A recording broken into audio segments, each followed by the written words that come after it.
दाऊद जब इसराइल का बादशाह बना तो वो अहद के संदूक को यरूशलेम लाना चाहता था। उसने 30,000 लोगों को लिया, अहद के संदूक को नई गाड़ी पर रखा और वो सब यरूशलेम को चल दिए। वो सब खुशी खुशी जा रहे थे कि सबकी खुशी उस वक्त गम में बदल गई जब उज़ा नाम एक शख्स को खुदा ने इसलिए मार दिया क्योंकि उसने अहद के संदूक को सहारा देने की कोशिश की थी, और वजह ये थी कि बैलों के ठोकर खाने की वजह से संदूक गिरने लगा था।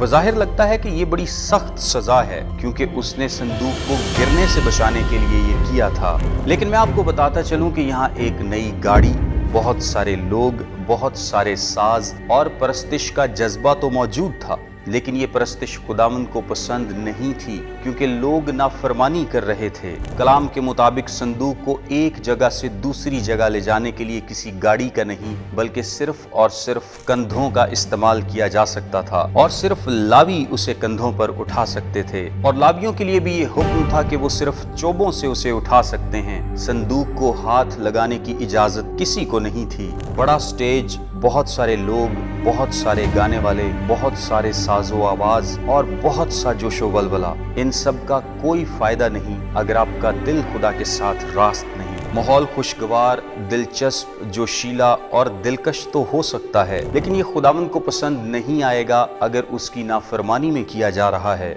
जज्बा और इरादा नेक होने से नहीं, फरमाबरदारी से परस्तिश कबूल होती है।